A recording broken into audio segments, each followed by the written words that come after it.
Hi, welcome to another episode of Q&A about business, innovation, and managing life. And I see all kinds of questions saved up, and I think you all are sending through interesting questions at a faster rate than I'm managing to answer them. But let me see. Let me see a few of them here. So RBS asks, how much time do you spend on building Wolfram Language versus doing research on physics project, etc.? What are the pros and cons of doing both things? You know, what's really strange about what I tend to do is I have a certain steady sort of drumbeat of repeating meetings and activities that I have every week, every month, etc. And then I have all the other stuff I'm doing. And the other stuff I'm doing tends to be heavily clumped and really different at different times. And it actually causes me trouble in terms of people who work with me, because there'll be a time, like right now, I'm working on, like starting yesterday, I'm working on a history-related piece that I'm writing, which has an intense need for history research. But I haven't needed history research for, I don't know, several months. And so one of the things that I have been trying to learn is people who are helping me on these various things, there'll be these intense periods because I'm working intensely on a particular project.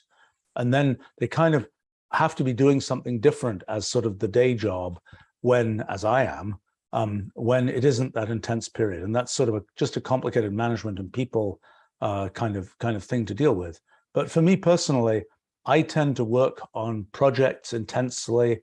In terms of research, you know, I have often concentrated those into things that I write. And the things that I write take a time from a few days or even a day up to 6 months, maybe these days. In the past, that could be 10 years, like it was for the New Kind of Science book.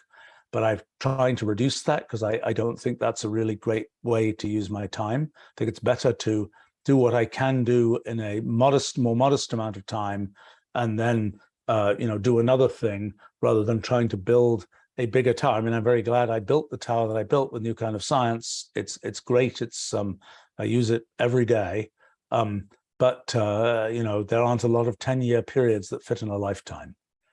So I mean, for me, I tend to be a very project-oriented person. So I'll dive into doing a project.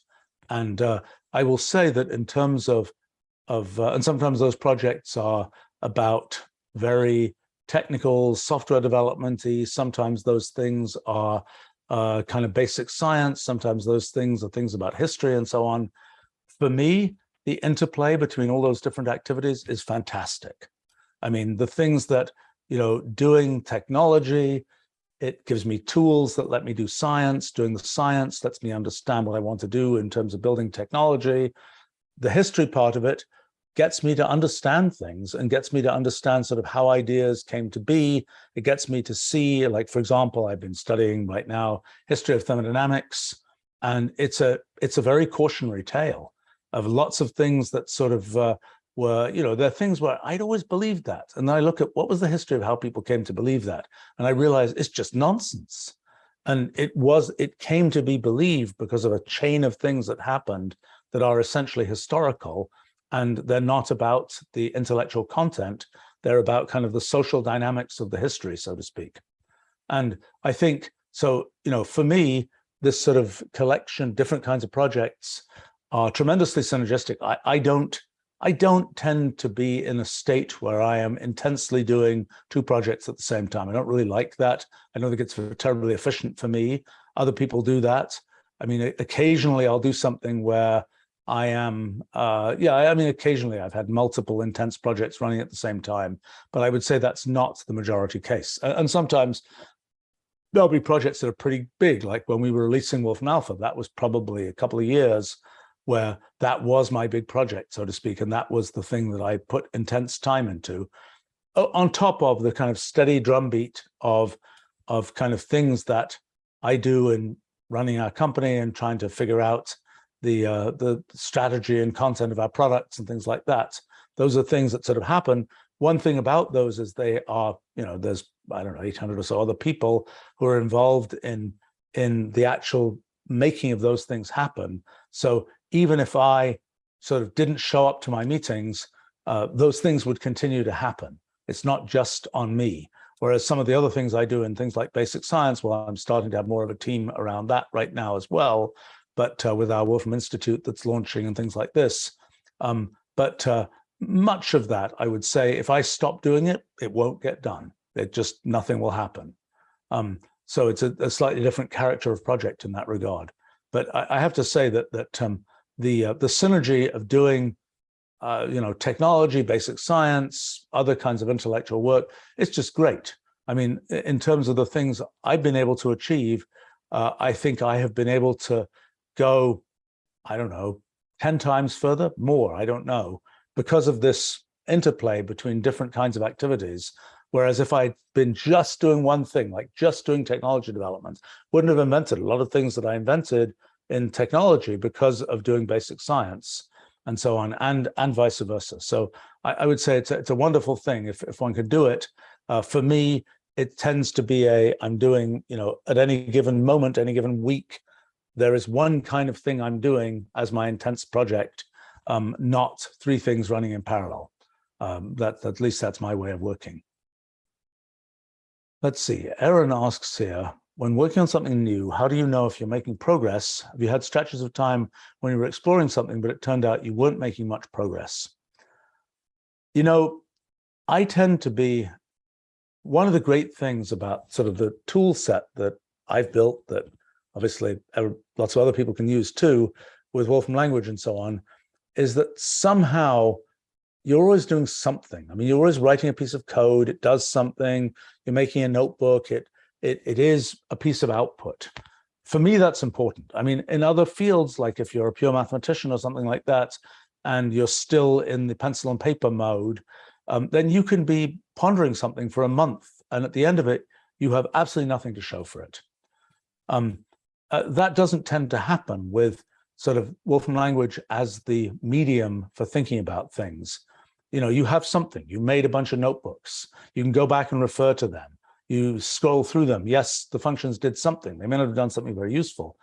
Now, I will say that there are things where there are problems, questions that one has, I have, where, yeah, I keep poking at it, but I kind of know that when I start thinking about something, there'll be a period, maybe just be a few hours, where I'll either have an idea or I won't. And if I don't have the idea, it's time to move on and do something different, because, and come back to it the next day, the next week, the next year, and not just keep looping. Can I, by digging in this one place, can I, get further and further and further? I don't tend to find that. I tend to find that I need a new idea.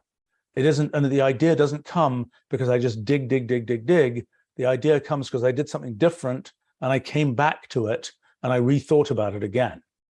And I suppose that the project I happen to be working on right now about the second order of thermodynamics, I first worked on this problem 50 years ago, and when I was like 12 years old. And that's when I got interested in this problem. And I've been picking away at it kind of ever since. And I think now I've kind of resolved a large part of what I wanted to resolve. I resolved a bunch of it in the 1990s as well, but I've kind of put a little bit more contextualization on it now, and tried to write something coherent about it. And it also plugs into a lot of other things we've done. I mean, the fact that I was able to do that now is because we did the physics project. That's given me a bunch of other ways to think about things. It's made me more confident in thinking about certain kinds of questions, particularly about observers and how they work in science and so on, than I had been before. But so I think now, there are times when I do things and I do something in the wrong direction. The most common thing is this. I build something up and I'm just sort of trying to build it, and I'm just reaching some point, but it's kind of crufty. And it's kind of like I did a special case of this and a special case of that, and then I built something, and it's not a very general thing. It's not something where I could like take the code I wrote, rerun it in a general case, or where I could take it and really say, this is the primitive thing that's going on, rather than this is the very specific thing that I just happened to build. And what I typically find happening, it's kind of like refactoring of code in software development and things like that. I'll go back and I'll sort of refactor the idea. It's like, what is the big idea? What is the general point? What is the clean way to think about this? And then, having done that sort of crufty way to think about it, I then have the sort of raw material to think about things in a cleaner way. Once I've got the cleaner way to think about the thing, boom, then I can make progress. Then I have this new framework, then I can really make progress. I think the thing about making progress to me is there is sort of the mechanics of doing things, and there's the intellectual framework, the paradigm with which you think about things. And that intellectual framework paradigm thing, that tends to be a much more, tends to go in jumps. You get something, then you don't think of anything more there for a year, then you get something, et cetera, et cetera, et cetera. Whereas the more mechanics, the code, et cetera, tends to be more incremental. And, it tends to not require that sort of moment of figuring out some idea. And by the way, when I talk about moments of figuring out ideas, the notion of being from a standing start, just saying, I'm going to figure out some deep question about, how observers work in quantum mechanics or something like this, or how to think about distributed computing in a different way or whatever, and I try and do that from a standing start, not a chance, at least not for me. I have to have built those things up. I understand this, I understand that. As these things, as I understand more special cases, eventually I see the big picture and it all sort of fits together and I have some paradigm. And I have to say, for me, trying to explain things either in written form or yakking to you all in live streams and things like that these days really helps, because it's like, okay, what's the point? I've got all these little pieces, I built up all these pieces. Okay, just tell me in 2 sentences, what's the point? And then I try and think to myself, what's the point? And often that's the moment at which I get some kind of realization of this is the bigger picture. This is the framework. I think that's the thing. But I would say that for me, the number of just like I went off and did something and it just turned out to be a bad idea does not happen to me very often. And why is that? I guess the main reason is because I think at this point I have pretty good intuition for roughly how things are going to work out. I don't know how that's been achieved. I think that's been a long process, and it's something which is important in doing science and building technology and doing business and lots of things. It's like, roughly, how is this going to work out?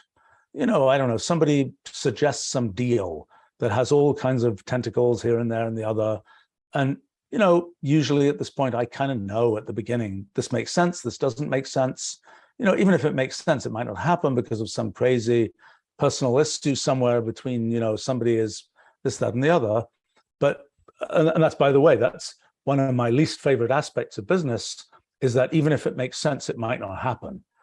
But for other things, for something like science or technology, it's like, can we build this? Is it possible?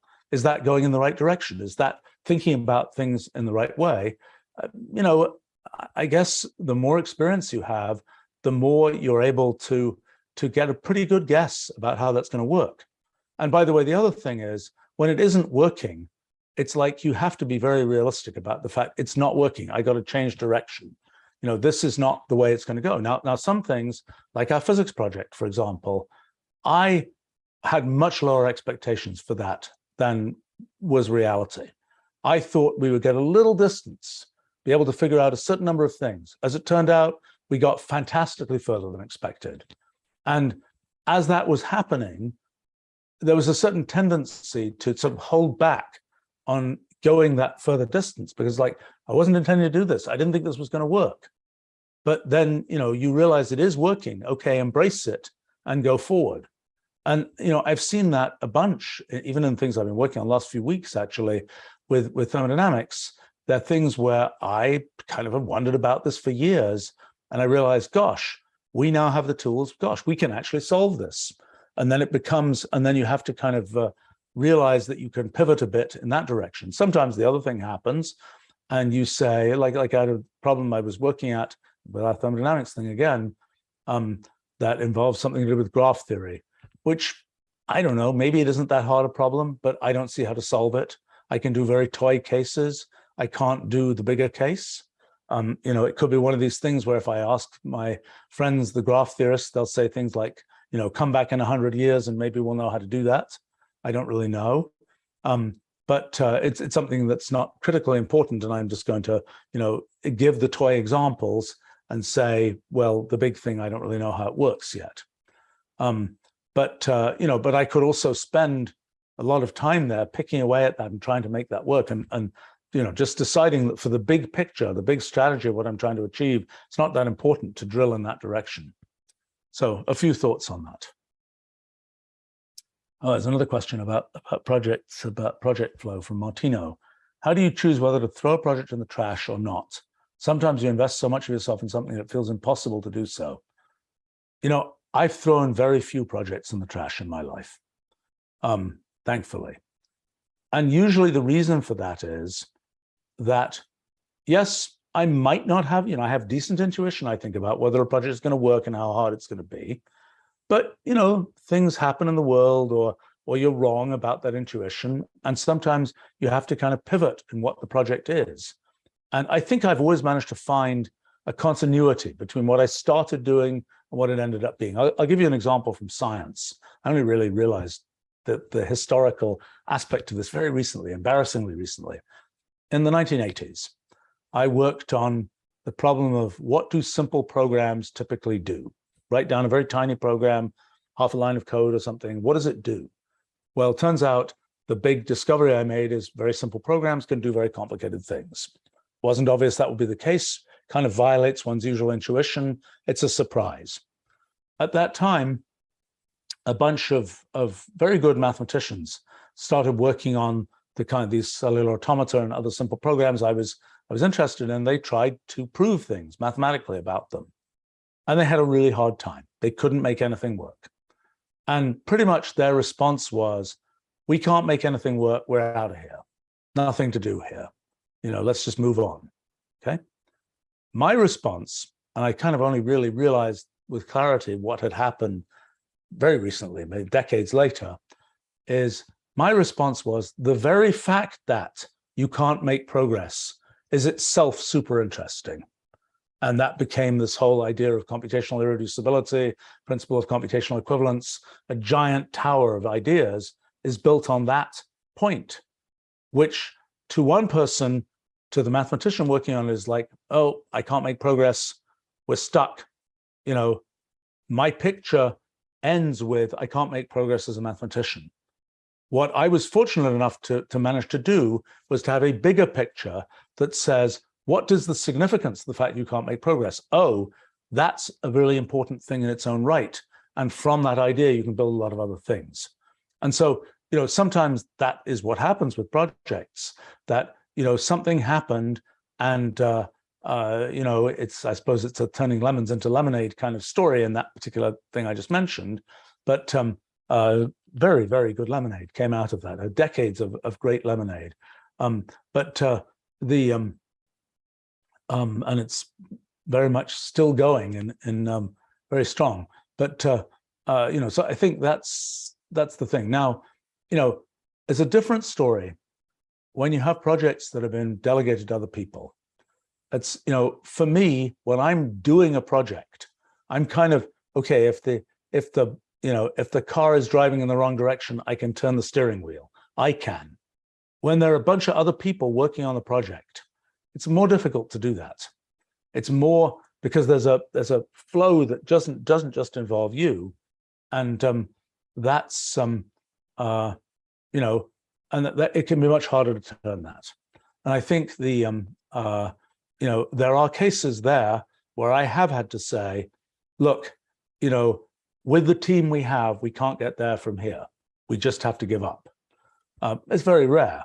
We tend to, in our company, we have a very strong tradition of not killing, but instead hibernating projects and sometimes bringing them back, could be years later, and that works really well. And archiving all the things we've done is very useful. But I think that case is a slightly different case, because that's a case where, I kind of know where I can go and how I can move a project, and, what my domain of sort of what my sort of my envelope of operational capability is of what I'm going to be able to do with the project. If I have a team that's working on it, where it may just be that the thing that, if there was a way forward, it is outside of their sort of operational envelope, and then then I either got to get a new team to work on it, or just hibernate the project, and so that's been a slightly different case. Let's see. Okay, there's a question from Ring here. What tools, practices, other policies can be implemented to mitigate the effects of reduced attention span and memory from social media and short form content in general? I might not be the right person to ask, because I don't ever read social media. Terrible to admit, but I suppose for me, it's somehow, for me, there are things I might be tempted to look at, which I have managed to have enough self-control to just not look at. I mean, that's like things like, oh, I don't know, things people write about me. I don't look at them. It's not like, I learned decades ago, actually, nothing good happens. You get, somebody says something nice, you say, oh, that's nice. Somebody says something, not nice, you get annoyed. It's like, what the heck? It doesn't really, add up to anything, unless you're going to actually, write back and say you're wrong, et cetera, et cetera, et cetera, which is a huge time waste, and something one sort of hopes that, just as people are writing that, they'll write positive things back, and it's just not a swirl that I've tried to have the self-control to stay, and I have stayed out of those things. And it's kind of like, it gets easier after you just don't do it for a few decades. It gets a lot easier to not do it. And I think that's probably the case, with, so I'm sure I'm missing lots of things on social media. The fact that I don't, I just don't pay attention to it, don't read it at all, is somehow that's, and there are no doubt things I miss, but I suppose in, when it comes to like communicating with people and things like that, I have mechanisms for doing that, mostly email and things like this. And that's what I choose to do, and not read, and perhaps it's to my detriment, not read, all the Facebook posts or whatever else. So in terms of for people in general, I don't know. Perhaps I may not be the right person to ask, because I think I've taken a rather extreme point of view myself. Email is my primary means of communication, and I really don't participate in a very serious way in social media.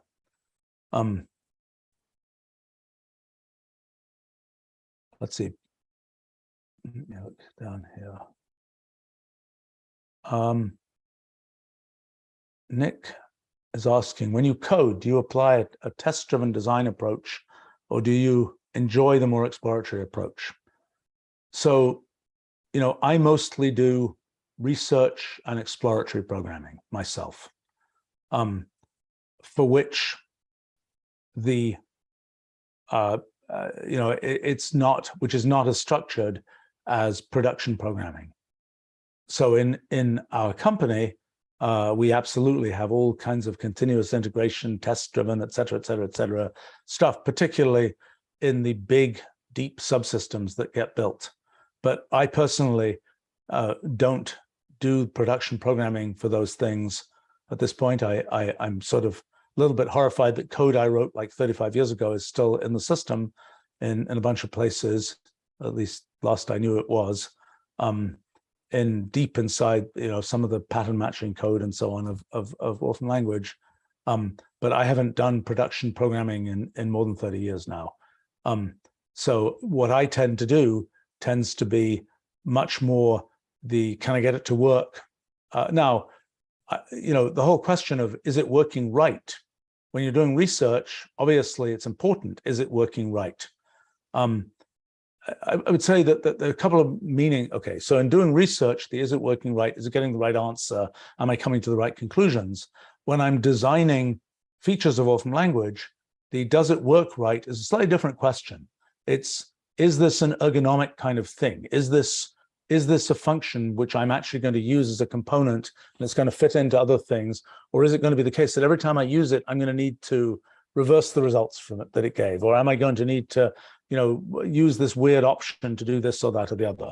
So to me, sort of the test in the case of sort of exploratory programming for developing Wolfram language tends to be, sort of how do I use this and does it use well, so to speak?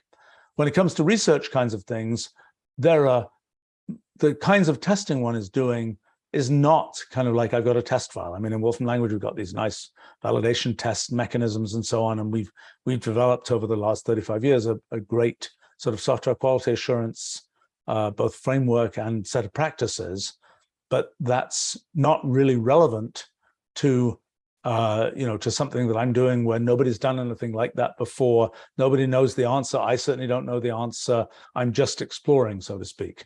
But it is something of an art to get the right answer and to get to the point where, one sees there are places, in the past for sure, I've seen this where people would do sort of computer simulations of things. And it's like, I know you got the wrong answer. I mean, I'm looking at the results you got. This is wrong. I don't know why it's wrong. I don't know whether you mistyped something, whether you were confused about the program, but the result is wrong. And it doesn't follow from what you said it, went into it, so to speak.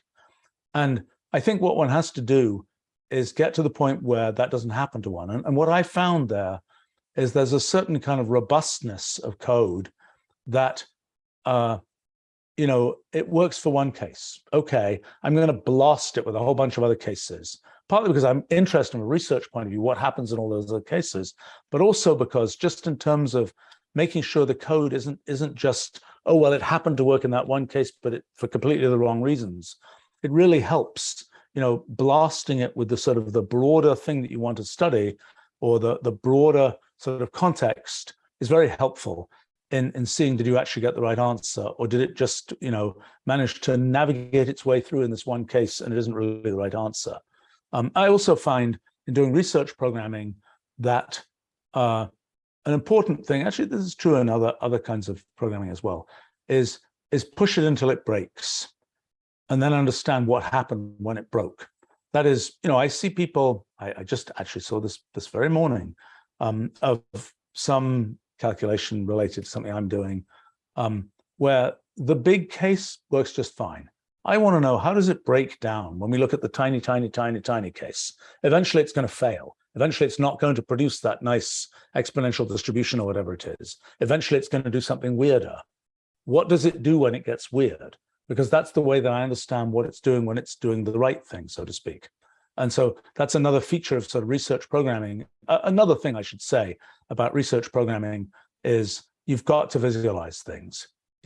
That which is happening inside and it just says the answer is 13.8, forget it. You'll never be able to get the right answer. Or not sort of in general. I mean, to me, the more you can sort of see exactly what's happening, the more you can make those nice visualizations that show you sort of the steps that are going on, the more likely you are to get the right answer. And, I think I give this advice quite often because I made the mistake years ago myself. Sometimes one says, I'm going to do this work and I'm going to patch together my code and it'll just about work. And then I come up with the answers. Then when I'm going to write it up, then I make beautiful pictures. And okay, so here's what happened to me years ago. I did that. I made the beautiful pictures. Once I'd made the beautiful pictures, I realized, oh my gosh, now with these beautiful pictures, I can I can see so much more and I can realize that lots of things that I was doing weren't right. And then I said, that was really stupid. It was going to take me X amount of time to make the beautiful pictures. Why didn't I do that at the beginning? because I would have done my whole research project differently and much better if I'd known those things at the beginning, rather than having patched things together with, sealing wax and so on, and then at the end being able to actually see the pictures to see what was going on. Let's see.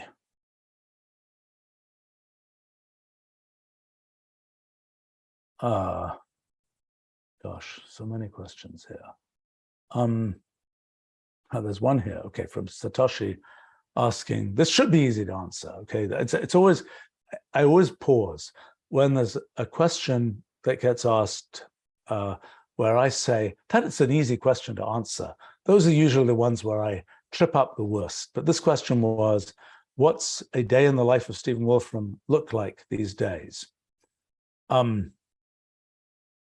It's not time invariant because of the fact that I'm in one project and a different project, different kind of project and so on. But the typical thing, I'll get up around 11 a.m. I'm not an early riser. I'm, unfortunately, this is the result of doing personal analytics, is that I realize that I'm so deeply, deeply habitual in so many ways. And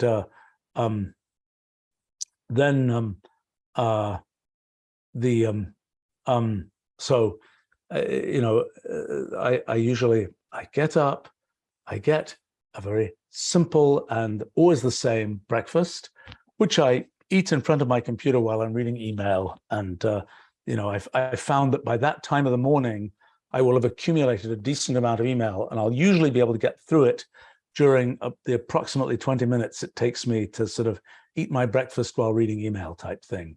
And then I go into meetings, and the first basically hour and a half to 2 hours of meetings, I always like to be walking. And when it's decent weather, as it was, for example, today, where I am, I walk outside. And these are meetings where I can see things on a phone. Sometimes I'll take a fancier thing, iPads, computers, whatever, but usually a phone these days. And, it's a Zoom session or whatever. And I'll be wandering around and doing 2 to 3 meetings in that way. If it's not good weather, I'll do that walking on a treadmill with a computer. And actually I can do more in that case because I can type and I can, read more stuff and so on. But I don't like it as much as walking outside.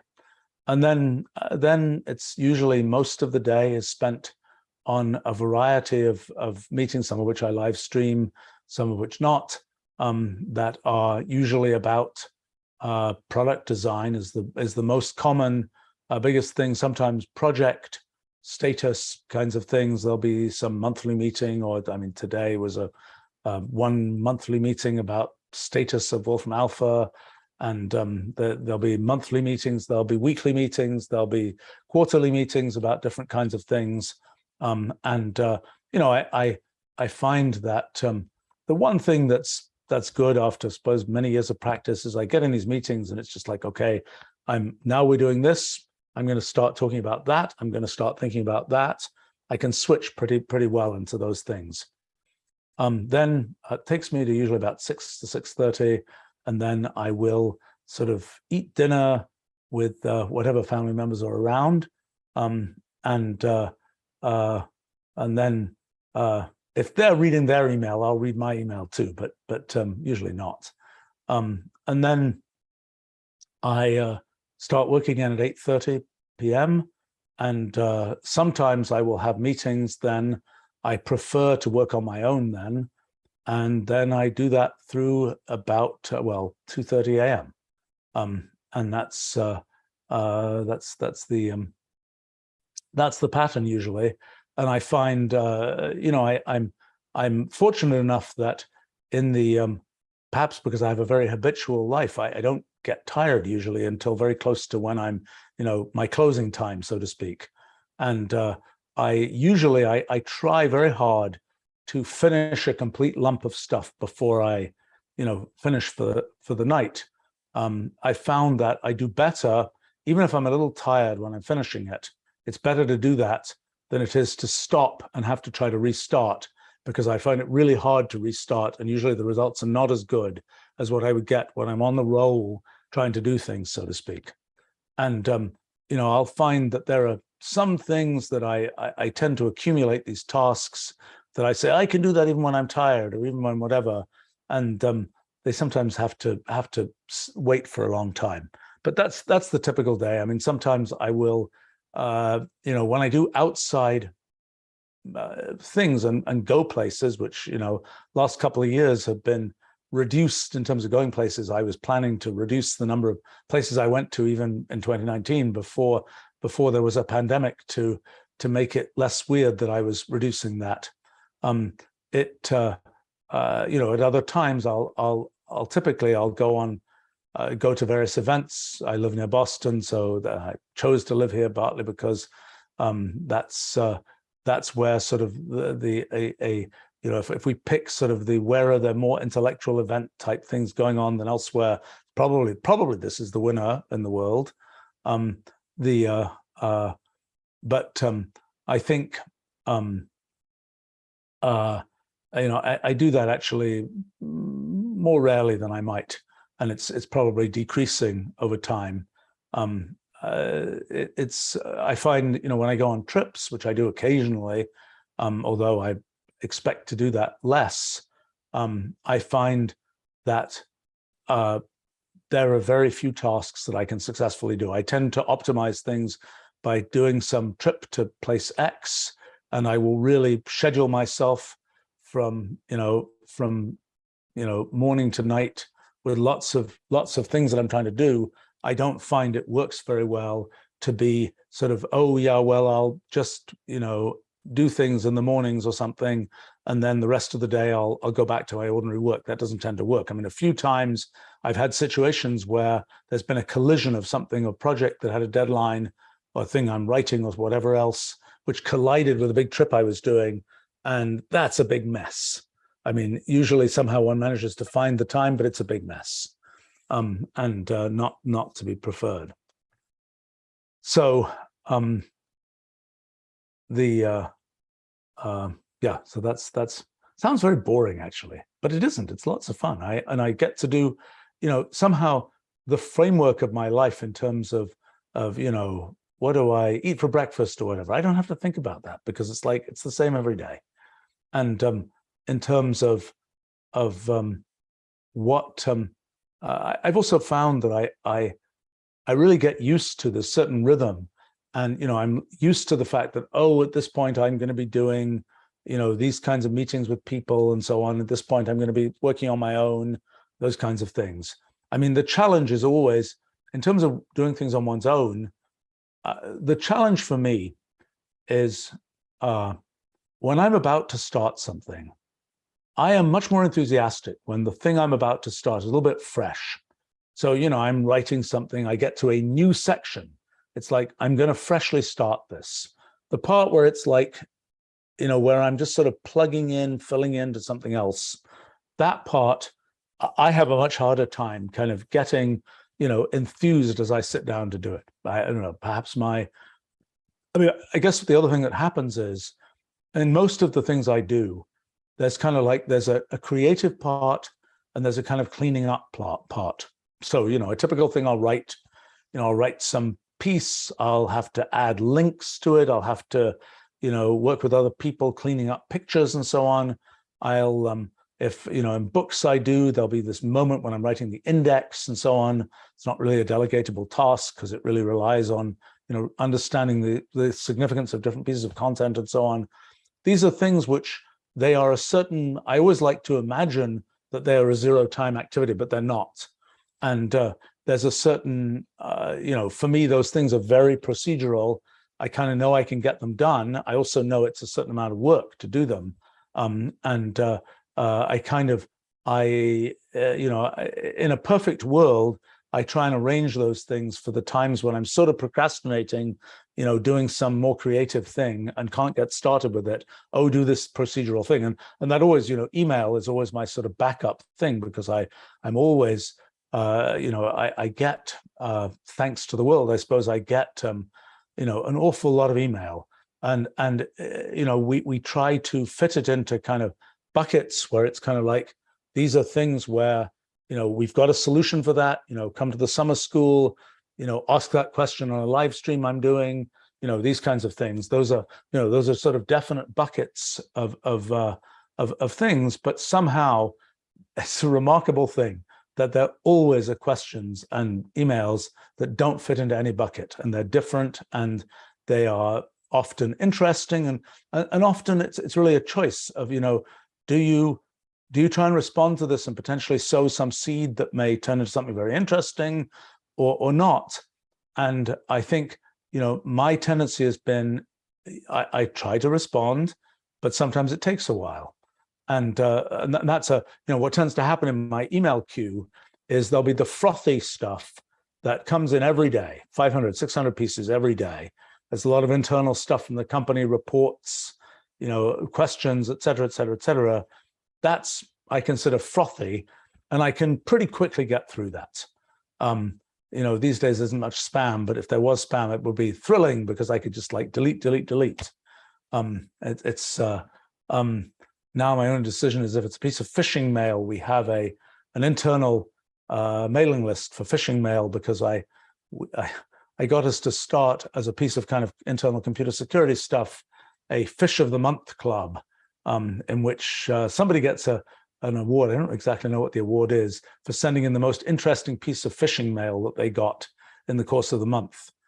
So I suppose it takes me another moment to decide, am I going to send it into the Fish of the Month club submission thing, or is it just not that interesting, as a when it's a piece of sort of phishing mail? But those are the rare parts. Those can be usually deleted very quickly.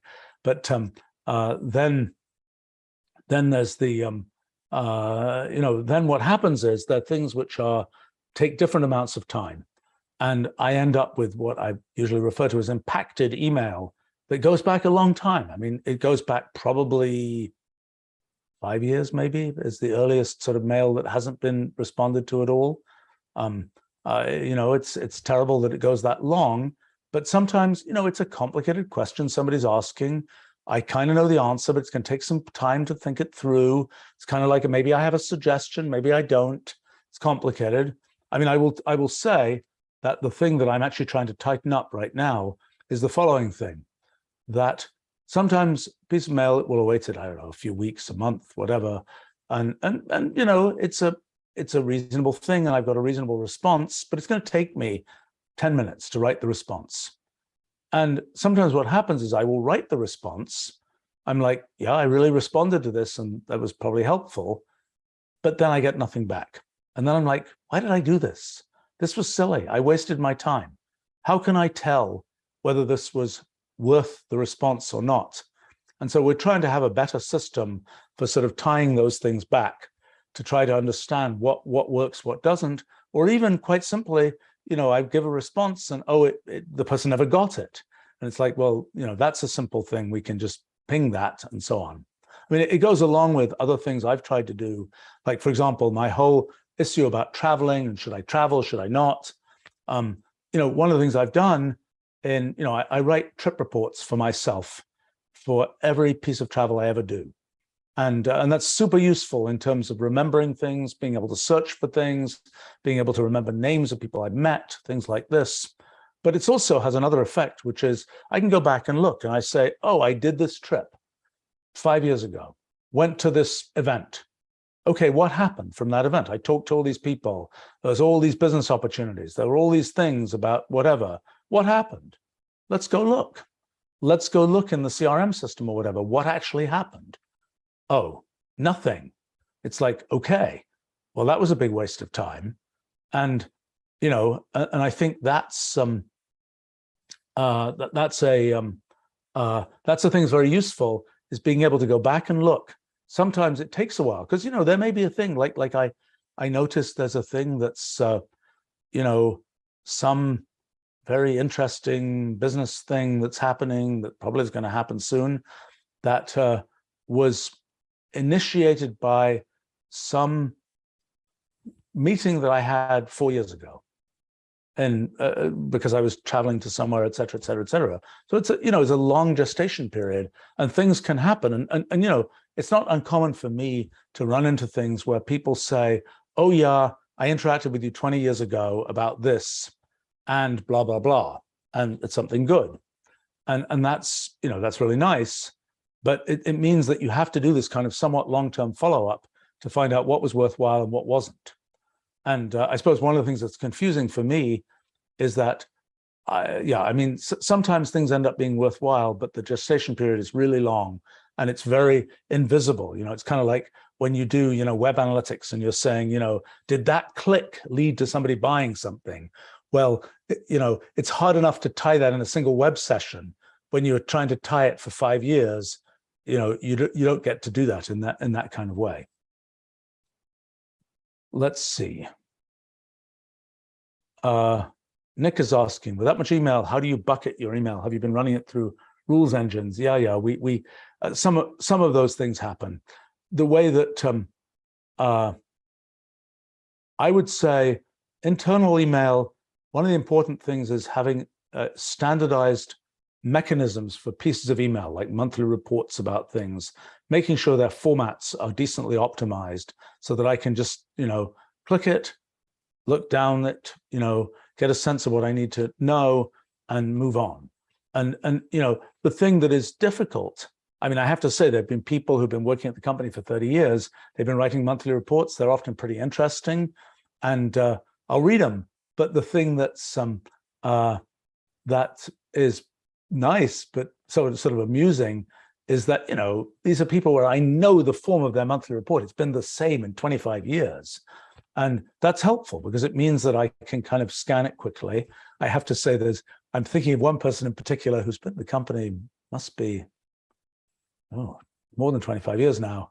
But his monthly report, the last paragraph, I believe, is pretty much always the same about, be doing things next month that involve doing this and this and this and studying this and this and this. And I think it's always been the same. But but it's a big field, so it's like we're always making progress in that area. But it's just that's sort of an amusing piece to that. But that really helps is having sort of standardized formats. I also have these things where I have a certain number of reports on reports that are things that aggregate things, so that I kind of look at that. Another very important thing is threading of the email, because a very common thing that there'll be some whole discussion that starts up, and there'll be things that, I should mention another thing about email. Yeah, another thing, whenever I get, I don't know, maybe I shouldn't admit to this, but I don't think there's any harm in it. Whenever I get a piece of external email, I have an automated process that runs that searches my email archive, as well as a bunch of company databases for the person who sent it. And so what happens is, I get back in the thread with the email, I get back this report that basically shows me sort of a map of previous interactions that I've had. And it also has links to outside search engines and LinkedIn's and things like that. This is very useful because it's like, I have a pretty good memory, but somebody who I communicated with 3 years ago about something, and then this really gives me a lot of context, because I know from that sort of email, upon the email, so to speak, I know, did I respond to that person? What was the nature of the conversation? I have to click to find that out. But so that's a very useful little mechanism. I would say that in terms of, when I folder email, I will never, so here's how that works. What tends to happen is I'll get email about things which are like, okay, that's interesting, that's relevant for some project that I might do in the future. So I tend to have folders about, let's see, on the order of 50, I would say, of them, that are things that are projects I'm sort of planning to do one day. And that one day might be a decade from now. I don't know how much time I'm going to be doing projects, but in the past, it might have been 25 years from then that I actually got to do the project. But the thing that then happens is I will put that email into that folder, and then when when I decide next year, next whatever, next month, when I'm like, okay, now I'm going to work on that project, then I'll see all this email that was, things that seemed useful for that. And sometimes I'll tell people, I'm not working on this right now. I will put it in the folder for when I start to work on this again. And I find that a pretty good mechanism because, maybe when I start to work on something, maybe there are 100 items that are sitting in there, but now I'm going to start to work on it. Now I have a context, a framework for thinking about those things. When somebody just sent me this really interesting thing, I thought, well, that's interesting, but I just don't know how to fit it into things I'm doing. Put it in the folder. Once I'm really engaged, sort of thinking about that kind of thing, then it's going to fit in, then I'm going to be able to use it, then that's all good. So that's my mechanism for kind of foldering things for the often quite distant future. In terms of, I try to, I'll sometimes, what will happen is email will get, I have this display of number of pending emails, number of unread emails, usually the number of unread emails, unless I'm really intensely doing something, that will stay fairly low. And in the average time to at least click on the thing, I don't know what it is. It's probably, I could easily work it out. I'm going to guess that it never gets to be more than 3 or 4 days. And often it's really quite quick that happens. And so, but there's still a bunch of unprocessed email. And sometimes that will get, by the time that's up above maybe, I don't know, 1,500 or so, it starts to be in the kind of yellow alert territory. By the time it's, sometimes it'll hit 3,000 or more. That's a little bit more red alert territory. And then what I'll tend to do is basically spend, it's usually 2 or 3 days, often on sort of weekend, non-heavy meeting days, and I'm just going to grind email. And it's a grindy business. And and just go through and make responses. Now, one of the things that's difficult in terms of the rhythm of doing that is the following thing. If I'm going through and I'm making fairly short responses, I'm going to take, I think about it, it's going to take me a minute, a couple of minutes, 3 or 4 minutes maybe to write a response. That's one thing. Then there are things I hit where it's, oh my gosh, it's going to take me an hour to write this response. It's hard to fit those into the rhythm of my, like my frothy email responses. They're very fast. They're a few seconds probably. Then there's the ones which are a few minutes, and then there are ones that might be half an hour, whatever it is. Those ones have a habit of getting stuck in the impacted email, queue and waiting for quite a while. And, what does it take for me to decide to do them? It's usually one of these big sessions where I'm deciding I'm just going to do this. Sometimes I'll do those sessions with other people because quite often there's a certain amount of legwork to do, particularly in these complex impacted emails.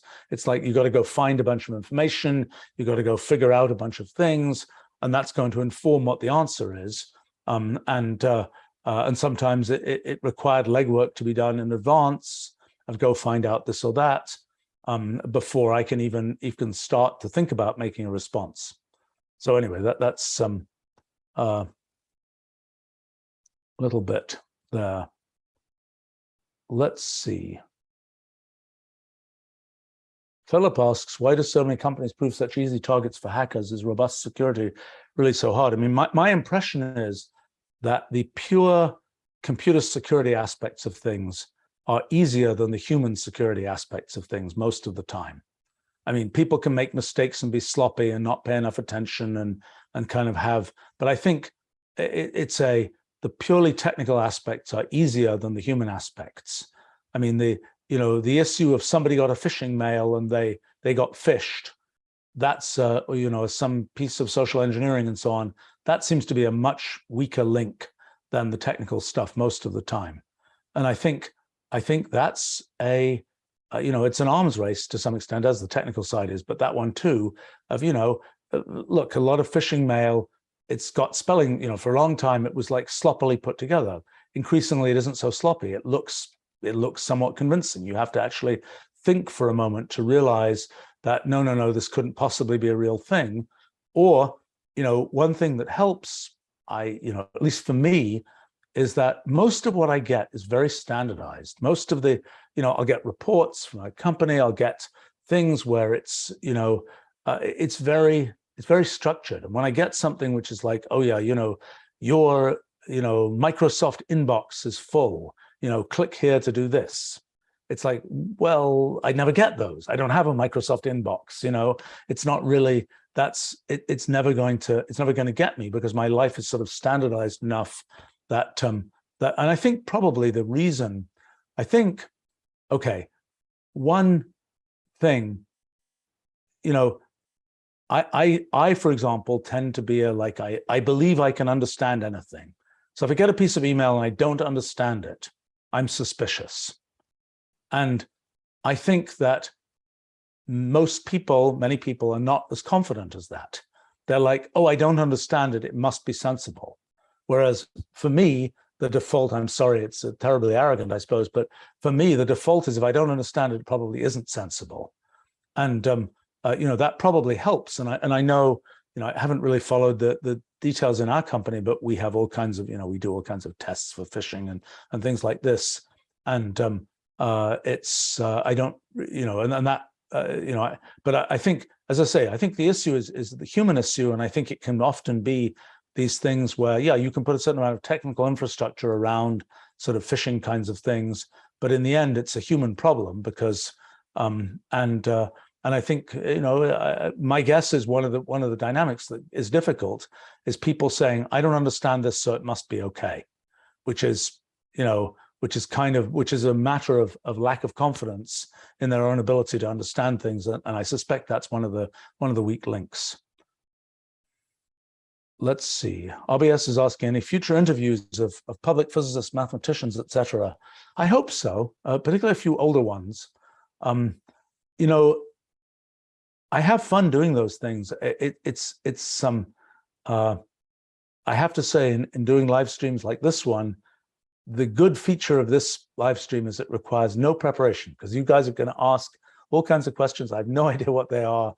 And whatever efforts I make to answer them are just based on kind of my thinking about things.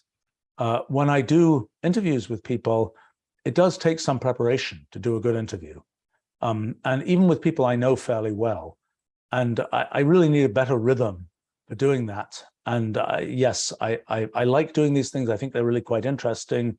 And I've learned just a lot of things, even from people I know quite well, even people I've known 40 years, I've never asked them about this or that thing. And in this kind of interview setting, one gets a chance to talk about that, and one wouldn't usually ever talk about it. And that's really interesting. And yeah, so I should do more of this. And if people have suggestions for people to target, I suppose the thing that has a little bit held me back is that there are areas that I'm interested in learning about, but where I know I have to do more preparation to not waste people's time in doing an interview with some world expert on those areas. In areas that I already know quite a lot about, I'm not going to learn as much. It's going to be more kind of sort of a personal fun thing rather than something where I'm going to learn a lot. And it is perhaps selfish, but part of my reason for doing these interviews is because I want to learn stuff. And I kind of think that helps in terms of the dynamic of the sort of the why are we here dynamic type thing. And so, yeah, so there are areas that I'm sort of trying to learn. And so, yeah, I should do more of these. And if you have suggestions for people, please do send them. Let's see, there's questions here about, do you take notes of things you've learned? What's the system you use for managing new information? So, as I mentioned, I'm learning things for projects that I'm imagining doing or that I'm doing. And so my best way of managing that information is put it in the folder for that future project. When I don't do that, I have a pretty hard time. I mean, I read all kinds of stuff, and it goes in. I think I have a decent memory, but it doesn't really settle unless I'm using it, unless it's really engaging with some project I'm doing. And just remembering disembodied facts, I don't know how to do that. I have been fortunate in that I have sort of matrices of things I'm doing, like building Wolfram Language. I mean, building Wolfram Language is sort of an everything project. Like, we're trying to make the world computable, all its different areas. And so in a sense, almost anything that sort of comes in, I can sort of, in principle, imagine there's a bucket of, oh, one day we'll get to doing things about this or that. Although I would say some of those are just too far away. But I suppose I have bigger buckets for things of that kind. But so for me, the best way to sort of manage information is, what future project might I do that might be related to that? Let me put this in there. Otherwise, it's just not going to make it. I mean, I suppose I try in, I mean, and in fact, I tend to make an active effort sometimes when there are things where it's kind of like a sideshow. And I'm just like, I'm never going to be able to fit this into anything. I really shouldn't be spending time on this because it's just a disembodied thing. And I'm probably not going to remember it properly. It's just going to float off. It's not going to have a place.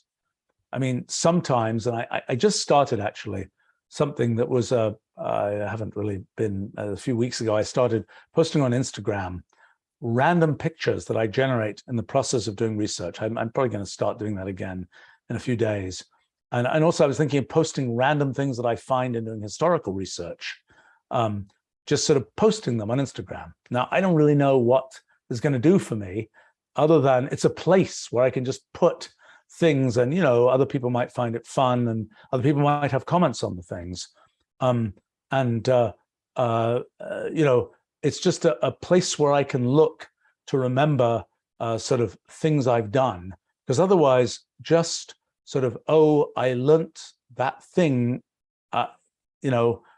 it's hard for me to remember these things. Now, okay, I have an archive of email and other things, which is well searchable. That's 30-something year archive. And it is true that occasionally I will send myself mail about something for the sole purpose of having that thing, that term, be searchable years in the future. And that's definitely a thing I do. But there are things that I try to bucket together. Like, for example, all my trip reports are in a definite place, so I could look through by date. And there are few enough of them that you can kind of scan the years easily enough and see what was there. And so it's kind of browsable, as opposed to other things where it's millions of emails and it's not browsable at all. The only way to access it is through search, or through this thing about foldering things for a future project that I'm going to do.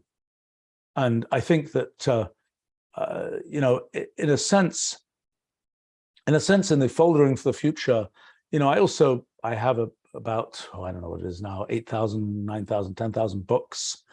And,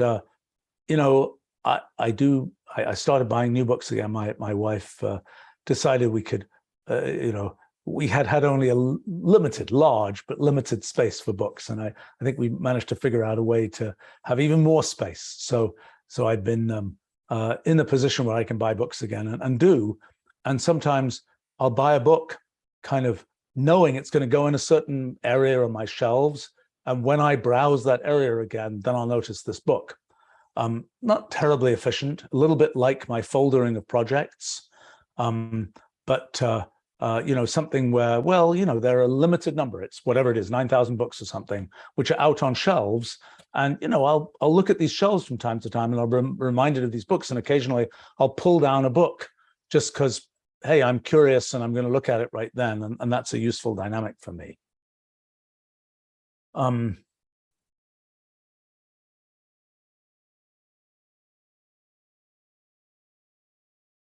Okay, we got a couple of suggestions. Bill Unruh and Neil Turok are suggestions for people to chat with. Yeah, maybe. Let's see. JR is asking, what's your opinion of solo work versus group work and how it impacts the legacy of a product that has tangible and intangible business results, I guess. Well, you know, there's different kinds of work. There's pure solo work. You know, I write things where it's just me writing them, kind of like essays, history, technical stuff, where it's just me spinning the words, spinning the ideas, and I'm the only one involved. Then there's projects that I do where I am very much leading it. But, you know, it's like let's say I'm writing something, but it has pieces that, you know, I need a picture of this, I need a calculation of that, I need whatever, you know. I'll sometimes start those things, but then other people will help me finish them. Or sometimes it's like, I wonder whether I can go in this direction. Let's explore that direction. Somebody else can explore that direction. Those are projects, again, that are very much led by one person. You know, if I stopped doing it, the project would halt, but I have other people working with me on it, kind of assisting me in doing the project. That's kind of another mode. Another mode is a much more, you know, there's a roadmap for the project, but it's being done by a team with professional project management, and it is sort of progressing as a team effort. Lots of things we do at the company are of that kind.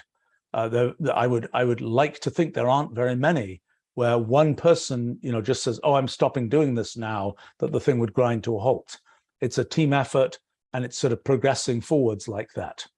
Now, you know, I would say that the best projects need a leader. You know, often I will have fed in a company, I will have fed in a concept, a basic idea, roadmap, strategy, design, etc. But it still needs a leader. It needs somebody who's really going to, you know, sort of do all the things that nobody who was assigned to do in the team, and pull everything together. Without that, it's really hard to have a good product come out. Like just today, I was dealing with something where we have something which has actually emerged as a great product, but it doesn't happen to have an internal leader. It's had multiple people working on different pieces of it. The thing that's been produced is really good, but it doesn't have, in order to get to the next sort of level, it needs an actual leader who's going to be like in charge of this thing and sort of this thing only, so to speak. And so we figured out how to do that. But it's a thing where I think it really, you know, projects, products, they need leaders. And, you know, even when there's quite a big team of people, you need that leadership part. Now, for us, for example, at our company, one of the things we do, in addition to the sort of concept leadership of projects and products, there's also the sort of project management part of it, of tying the pieces together and sometimes connecting that team with other teams who will do particular service things, you know, whether it's graphic design or some web deployment, or whether it's some testing thing, or whether it's, you know, who knows what. But, you know, that requires some sort of glue. And that's, you know, we have a project management team that, you know, helps for all these different projects sort of glue them together with other parts of what's going on. As well as sometimes the projects themselves are complex in terms of, you know, there's many different pieces that have to come together in certain orders and so on to make things work.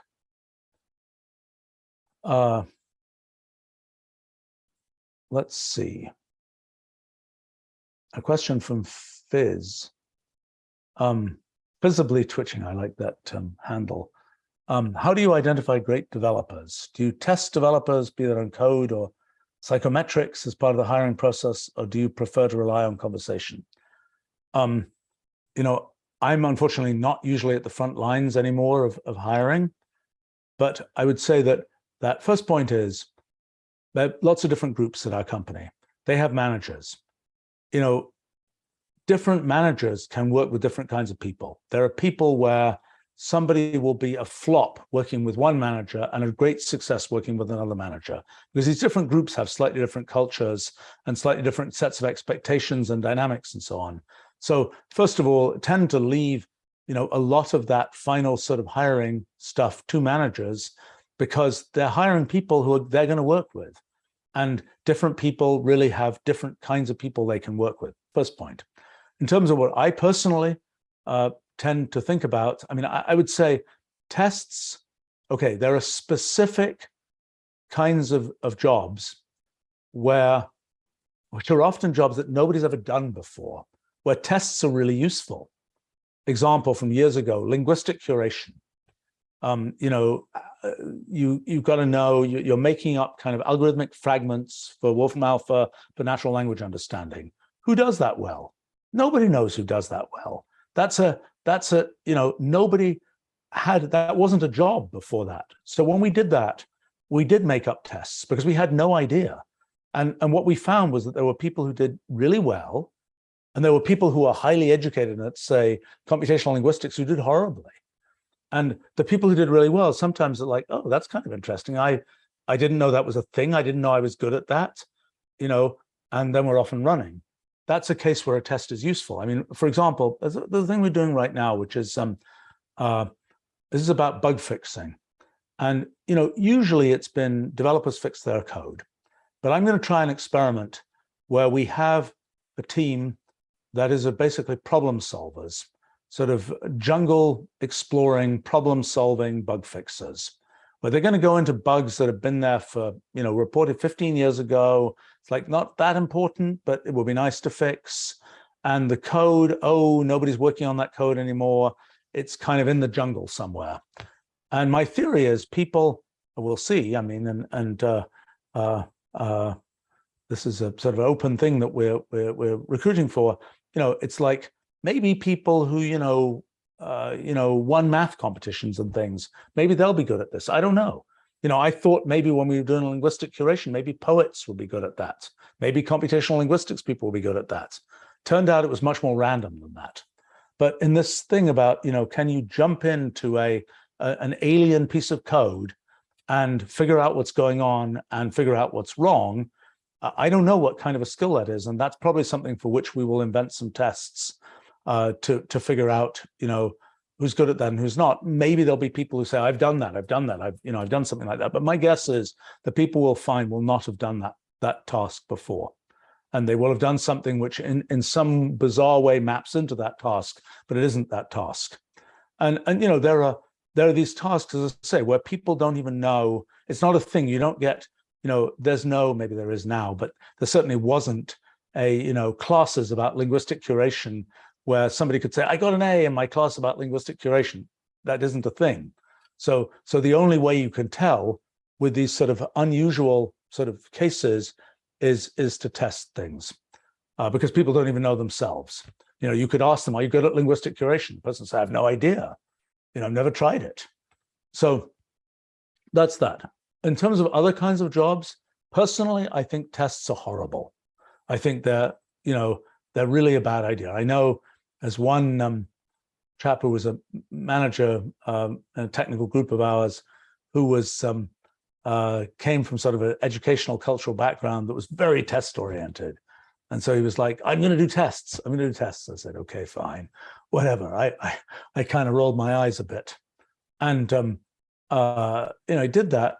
And it turned out I actually didn't hire that well because, and, you know, in fact, found several people and hired someone who really hadn't done very well in the tests, and they were spectacular. The people who'd done really well in the tests, they didn't perform that well in the actual jobs we wanted done. So the good example of just like, you know, the tests were seemingly relevant, but honestly, I think this is the idea of, you know, put somebody on the spot. Can you, you know, solve this equation, or can you do this or that or the other thing? It's like, whatever. I mean, there are some jobs where you're put on the spot like that, but that's not really a very common thing. That's not what you're looking for in a, you know, in a developer. That's not what you're looking for. You know, you're looking for somebody, depending on what kinds of things you're developing, you're looking for somebody who's organized and careful and, you know, gets things done quickly and cares about what they're doing, and, you know, lots of different attributes like that. You know, what I found in interviewing people is you know, I want to be able to come away from the interview feeling like I understand that person. And I want to kind of, and I want to be able to answer for myself. If I imagine this person in this job that I'm thinking about here, what will they do?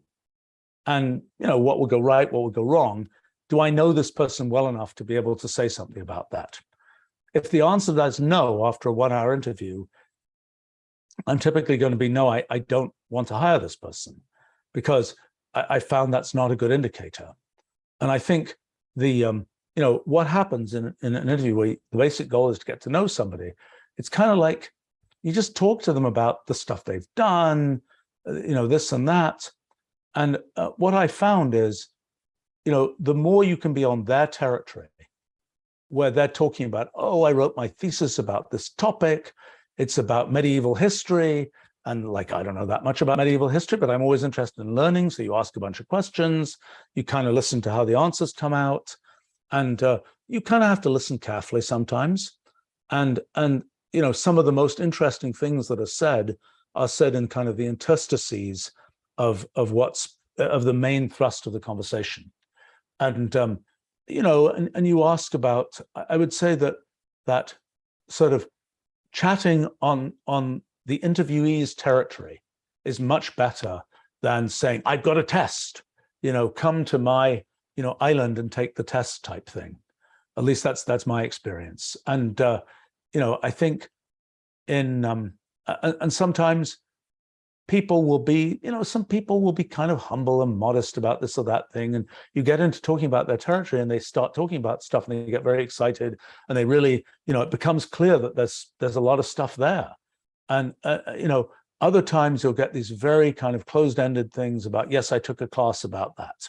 It's like, okay, well, you say, well, what was your favorite assignment in that class or whatever? I don't know. And then they'll say, oh, I don't remember any of the assignments in that class. Okay, well, great. Do you remember anything you learned in that class? No, I don't ask that because I'm always very nice. Actually, I would say that the one case where it's very hard to be nice is when you are dealing with seasoned business people, because there's such a challenge. That's the most difficult interviews I know, because everybody who's a seasoned business person has been in many situations. They've had to present themselves. They have built a very polished exterior. A typical developer, they'll be often pretty rough-hewn, and that makes the interview a lot easier because they're just going to tell you, what's going on, what their story is, what they like, what they don't like. There's not a lot of sort of polished posturing in the whole thing.